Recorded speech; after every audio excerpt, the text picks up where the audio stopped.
This is our 50th episode. Holy crap, we've come so far. Or maybe we haven't. We've had amazing successes. We've had terrible crashes and burns. And in this episode, we're going to tell you guys some of the fun stories of the stuff that we did really well and some of the ways that we just completely destroyed it, just completely hardcore fail. Learn about that and more in this episode of the podcast. Welcome to the CrossFit Edwardsville Community Podcast, where we hear and learn from our coaches, CrossFitters, and Glen Ed community leaders. Now, the CrossFit Edwardsville Community Podcast, where we, as we always like to say, we get to meet and learn from our CFE coaches, occasionally chat with some of our CFE CrossFitters, and every now and again, we chat with some of the locally owned Glen Ed business owners and some of the characters behind them. I'm your co-host, Dallas Hampton. I'm slouching way too much today as I record this, but so excited to have you here. I'm a speaking and presentation coach with Communicate to Succeed, and with me, as always, my co-host. What's up, guys? Coach G here.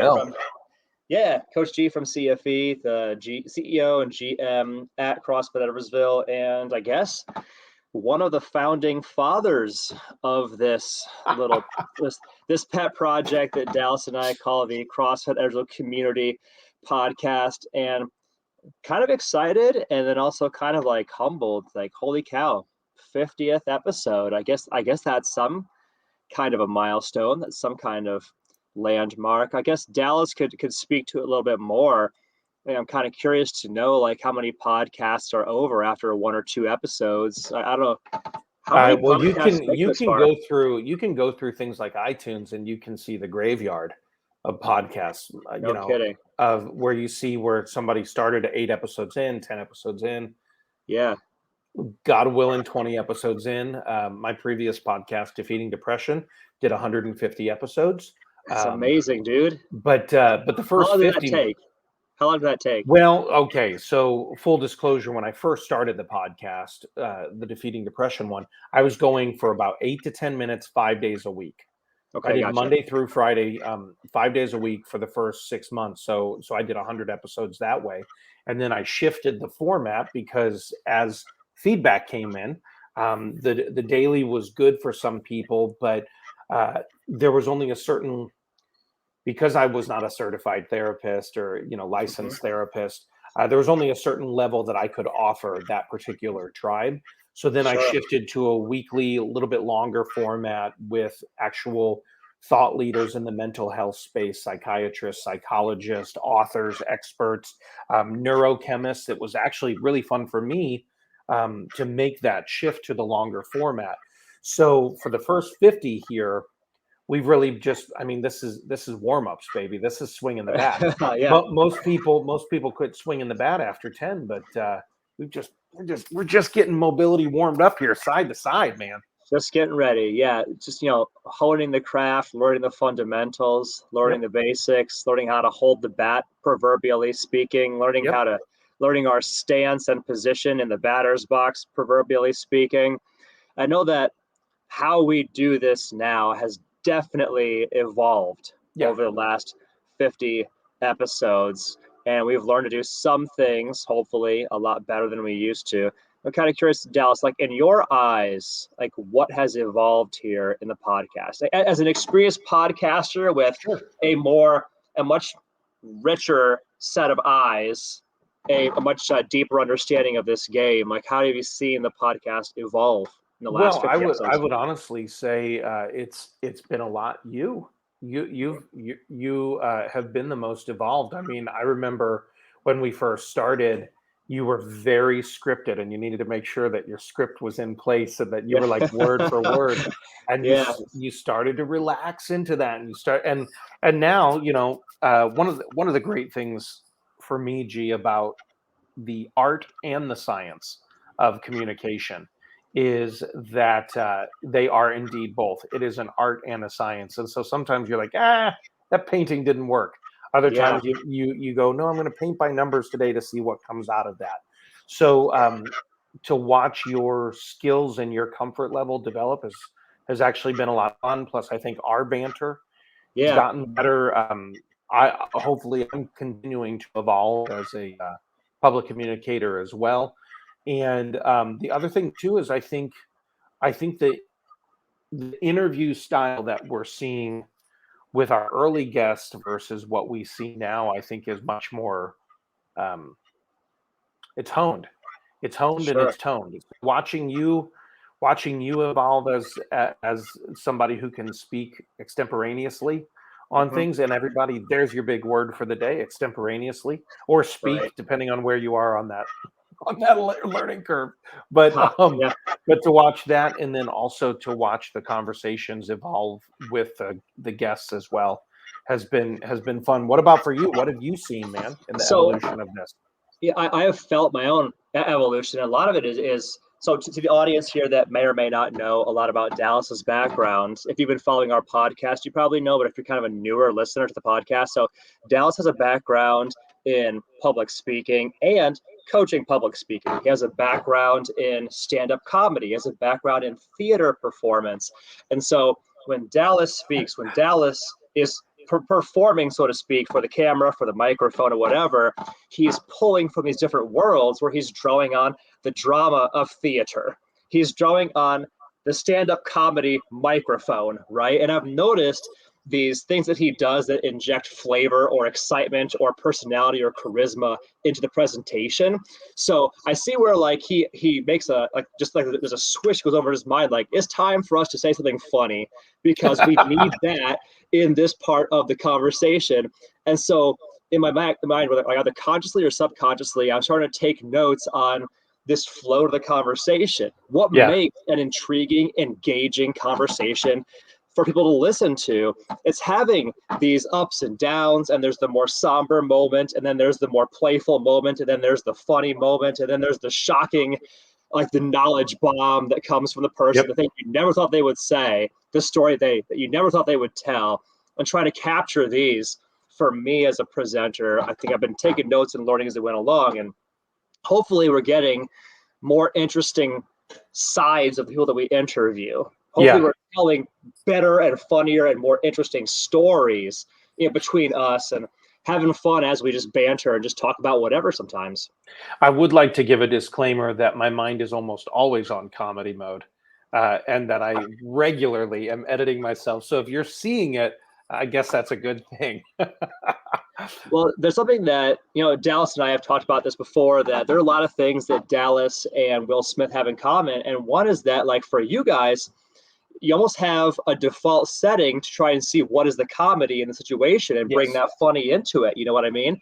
And it's a tremendously attractive character trait that I think a lot of us could learn from, and a lot of Well, us could try to adapt. I think one of the things that's so key and so important is the idea that you're always trying to look at something from a slightly different angle. So we could just Sure. have a conversation. We could have an interview with one of our CFE CrossFitters, and we could say, "Tell us a little bit about your CrossFit journey. Tell us a little bit about your thing." And what you want to find is that one moment they latch onto that's a Mhm. little quirky or a little like, "Oh, we could take an angle on that." So as a podcaster and a public communicator, you're always looking for the emotional in with your audience. Right. And you sometimes you find it, sometimes you don't, but every now and again when you find it, you can drill in there, you can really discover some really intriguing stuff. So that to me Yeah. is that's the art side of the science and art of Yeah. communication. Yeah, for sure. I think in the pickup artist community, they refer to it as the hook point when you get to a Yep. point of a conversation with somebody where, all right, now they don't want you to leave. That's how Yep, they put it, right? Like for you struck sure. up a conversation with a stranger, in a coffee shop, and they get to the point where they enjoy your presence, and now they don't want you to leave. It's like that hook point. It's trying to find the Yep. emotional point at which they enjoy your presence more than whatever alternative thing they could be doing, right? Yep, for I think sure. we've gotten better at finding that hook point or that emotional like turning point as we've done this. And we've had some really fun podcasts as we went along. Yeah. So I'm kind of curious to hear from you, Dallas. We've interviewed a lot of people from our CrossFit community. We've talked to Mhm. coaches. I've gone off the handle lots of times. Got up on my proverbial soapbox and waxed poetic It's a about good all the things. soapbox, G. It's a good soapbox. hopefully it's useful to somebody. I know that I get really worked up sometimes, but we've crossed a lot of topic bridges as we've talked. Like we've talked about a lot of things, talked to a lot of people. What episode for Dallas Amsden has been the most fun to record so far? Oh boy. We had some we had some fun ones with Coach Kelsey early on too, where we got to talk about various forms of nutrition. I know I learned a lot in those conversations, especially when it came to abstainers versus moderators. Sure. Those were very informational for me. I think though we've had a few where you and I've just bantered, Yeah. and those are kind of fun. I don't know that they're fun for anyone else, but you and I Sure. just have a great time whenever we do the scenario conversations, Yeah. the conversation we did have after the slap heard around the world with Will Smith, who you just Right. mentioned a few moments ago. That was fun. And then we had one. It was fun for me to record. We talked about some of the secrets of public communication, or just transformation communication. And for Right. me, that was an opportunity for me to just kind of banter and things like that. So it's fun for me when we sometimes get to go off script and just flex a little bit and see what Yeah. happened. It's a little bit more freestyle. Those are Yeah. always fun to record because we have no idea what might come out of Right. it. For sure. What about you? What was maybe one of your favorites for us I to think record? for me, categorically, the podcasts where you and I are just kind of talking about whatever we feel like talking about are the ones that are, I think, the most fun. They're Yeah. also the most challenging, but like those things go hand in hand for me. Like I love the feeling that you get when you're like, I don't know what our plan is going to be. I don't know what we're going to talk about, Yeah. but then we freestyle and it turns out well and it works well when it does work Right. well, when we don't completely crash and burn. Yep. when we find like this amazing topic and enriching topic, and then we can somehow like bring it back to where we started at the end and tie it all up nicely. Those are always the most fun for me to For record. sure. But I think that in terms of like the format that I've really enjoyed, I really did enjoy the CrossFitter Games episode that we did where Man, I you was and just going to Jake, mention the same thing. yeah, where you and Jake did a head to head. And as I look back on that, like I know that the success of a thing like that, where it's basically a game show, and I'm the game show host, Yeah. and Dallas and Jake are nerding out on CrossFit trivia, for example, whether or not that works depends a lot on, is Dallas having fun with this and Jake having fun with this? Sure. And I think you guys had fun with it. I know Yeah. I was having a blast with that kind of format, but I was thinking to myself, like, this really only works if Dallas and Jake are having fun with this game show too. You know what I mean? What was it that Greg Glassman said? Some people will die for a point. So Right. that definitely, you put points in front of Coach Jake and I, and we're going to go. And that was fun because it was a little, I took the early lead, then we evened out. That was fun. For me, another fun set was we did 2 parts of what we loved about the CrossFit Games and what we hated about the Sure. CrossFit Games.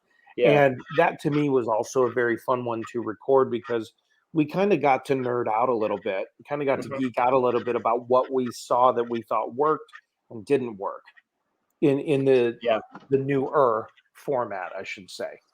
Sure. So yeah, that was definitely fun. So what do you think has been our best podcast in terms of useful coaching content? Let's hear your perspective on this, because I know that for you, like you're often the one who is the first audience to me going full nerd out about sleeping, going full nerd out about low carb with Kelsey, or going full nerd out about at-home CrossFit workouts, or like 4 unusual and novel ways to cut body fat. Like for you as the first audience, I guess, so to speak, like what do you perceive was like the most useful coaching content podcast we did? So there's 2 that I would mention, and I know technically. All right, so everybody, here's the deal. The most viewed episode is one where it's just Coach G without me, and I don't, I'm not going to feel bad about that. I'm not going to feel like, all right, I understand. The public communication guy, when he's not here, the ratings are higher.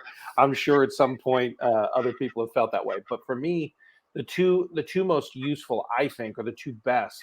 was we went through, and this was a couple of months ago, we did a bunch of at-home workout ideas Mm-hmm. for everybody. The at-home stuff I think was very effective and very useful, and we got some good feedback on that one. The other one for me, we did, I guess it was about a month ago as well. I believe it was called 6 Secrets to Six-Pack Abs. Yeah. And you got to, what many of you don't know was sometimes he gets to beta test his new ebook, and we Yeah. talk through it so he can make sure, oh, I'm tweaking and I'm making the adjustments. But that to me, I think both of those were chock full of great physical information, nutritional information, and really mindset information. Sure. Yeah. What about you on those? I think part of what maybe this is true for any presenter. Like when I speak or when I coach on a topic, I'll get extremely fired up about it, and it's because I'm passionate about that topic. But by the time the words that I'm speaking, by the time you hear the words that I'm speaking, I've already thought this 10,000 times in my head. So Right. it's not necessarily novel or interesting to me when I say it.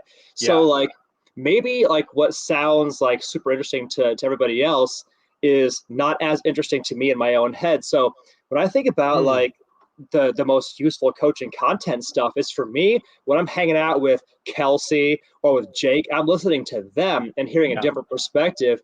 And Kelsey, just being Kelsey, is such a brilliant mind when it comes to the psychology of healthy eating. I learned so much from her. You referenced earlier that the abstainers versus moderators, just one example of that for me helped me to see a concept in a brand new way. So talking low carb with Kelsey, talking protein with Kelsey, those were for me where to an extent I became the student. I'm just sitting and listening. And, for me, the most useful coaching, maybe this is purely selfish, is that's what I was learning. That's what I'm learning when I'm hanging out around Kelsey, listening to her share her story, right? That's the stuff I take away as valuable too, is when I'm actually learning during the conversation. Yeah. Now I would say if I were to guess based on our listenership, this 6 Secrets to Six-Pack Abs and what the top 1% of gym results getters know that you don't were the 2 podcasts that really popped off. And those were, I think, there's basically me just going like absolute like AK-47 information, like just like spraying. I appreciate the way you got to drop the name of the episode that I wasn't in. That is the most highly viewed episode. Whatever. And it's going to become even more highly viewed now. People will watch this or listen to this and say, "Oh, well, apparently that's the one I need to listen to." Right. Shout out. Find it in Apple Podcasts and Spotify, everybody. Yeah. No. What we also have learned, though, everybody, throughout this process is there are certain keywords, certain titles, certain subjects that we know get higher just simply search result rankings as well. So when you do things like the number one secret, the top athletes or top CrossFitters know that you don't.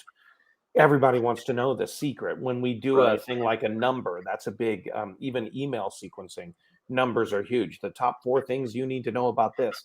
3 secrets to such and such, the 2 mistakes you're most making, yada, yada. Yep. So we know those are big keyword getters, and they get heavier open rates. So that's something too that you and I've learned a little more structured as well, I think, which was good for us. Sure. Yeah. What about our interviews, Dallas? Like, what do you think has been our best interview in terms of getting a great story from the interviewee? Well, okay. So I have a couple. Number one, I would probably say Head Nod HQ, Josh McKinney. Sure. That to me was so fascinating. Yeah. It was one of those, boy, this conversation doesn't need to end. Yeah. That one was definitely a shout out. I always love hearing from some of our CrossFitters too, like Randy Lemon and Christian Roten, some of those guys. Coach Jake, conversations with him are great. But I would say the Josh McKinney one stuck out to me as like, whoa, I loved that conversation. I also Loved the conversation with Danny Lair, the Sure. caffeine and kilos person, as well as some of our local folks, Emily Lacasse Right. with Just Right Eating, and I'm pretty sure I'm going to get it wrong, Miss Motley. Yes, Michelle Motley, Michelle Source Motley. Juicery. Source Juicery. I knew it was Source Juicery, but I was like, I'm going to get her first name wrong. Michelle Motley, too. So some of our locally owned Glen Ed community businesses, too. Those have been fun conversations. Honestly, I've enjoyed so many of them, though. Yeah. I'm a little saddened that that you got Robbie and Dave Sullivan when I wasn't around. Yeah. So I think probably because, Robbie and I would have just left you and Dave out of the conversation, and we would have just started going down conspiracy theory trail. It's very interesting you brought this up, right? Because I referenced earlier that the game show format only works if the people who are on the show are really into that idea and excited about the idea of competing for points. Yeah. As fascinating as it is that, like, Robbie and Dave, a husband-wife team, they actively compete in the gym. And so Dave will get this score at 6 a.m. And then Robbie comes in at 1 p.m. and her only goal in life is to beat her husband's score on this workout. Like, they're enormously competitive people. I really got the vibe that they were not into the game show format. Like, they were just not feeling the energy of the, all right, CrossFit trivia. So that's a good example of, I think, where, like, the concept is good, but the cast of characters, I didn't do a good job casting people for these roles, if you know what I'm saying. Yep. I would say that for me, when we interviewed Jessica Seabach about her exploding painting business, the commission-based painting business, that was the first time that I thought that you and I, like, really, we kind of hit a stride. And we hit an emotional feel to the podcast where there was a certain energy and excitement to it, and things just really just kind of flowed naturally. Yeah. That one sticks out to me. And we've had a lot of great ones, Randy Lemon, and some of the others that you referenced as well, Christian Roten. But that was the one where I was like, I think that you and I have kind of found we gelled really well on that one. We gelled, we got kind of we now know how to do this dance a little bit better. So I think that was a good one. For sure. Now I need to throw this question to you, Dallas. Is it, you have obviously have a much greater, much more knowledgeable perspective on the sort of things that I do. Like, what do you think we could do better in the future? Or to put it another way, like, how should the podcast evolve in the coming months? That's an intriguing question. All right, so I have some initial thoughts. But I have learned enough about marketing over the years to know it's not necessarily what I want. It's what the people want.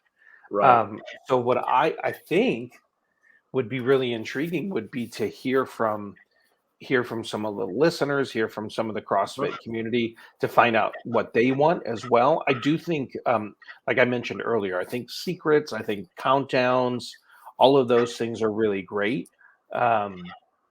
I'd like to know what they like, what they don't like. If they're like, hey, I never need to hear a what would Dallas do scenario podcast again, I'll save that for my Speak to Lead one and do that separately. But I'd be really intrigued to know, lengthwise. I think maybe we could look at, well, do we just do a couple of 20-minute ones, or we want to be consistent?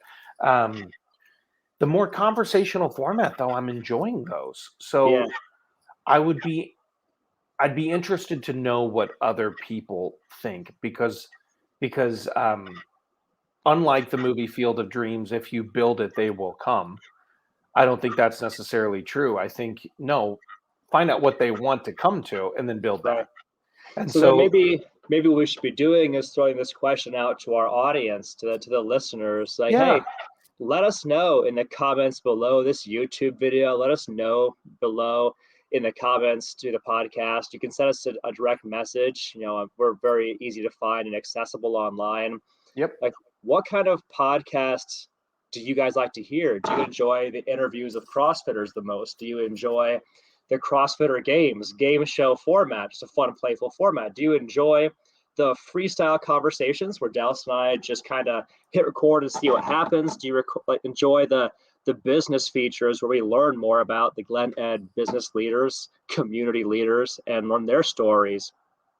Or is it for you hearing from the coaches and letting me or Coach Kelsey or Coach fill in the blank just share our perspective on things? Like what is the most helpful for you, and what do you most enjoy listening to? We'd love to hear from you guys. Let us know. We do follow the comments, we do pay attention, and we respond. Yeah, for sure. So we'll definitely make sure to post this in the CrossFit Edwardsville community page on Facebook, the VIP page, because we'd love to hear from you and see if you're not listening yet, what would make you want to listen? Is it more tips, tricks, nutrition, mobility, or is it more around like is it the mental and physical game of CrossFit, or is it more really about the community and the elements of the characters that we like to interview? We always love that information. Cool, man. Dallas, I appreciate you taking the time to hang out today. As always, you guys can learn more about us on our website, crossfitedwardsville.com. And when you're ready, book a no sweat conversation to talk to us about what your CrossFitter journey would look like. That's all we got for you guys today. Thanks for tuning in. Dallas, Hey, G, happy 50th. Happy 50th, my friend. Cheers. Bam. Everybody, have yourselves a beautiful and blessed day.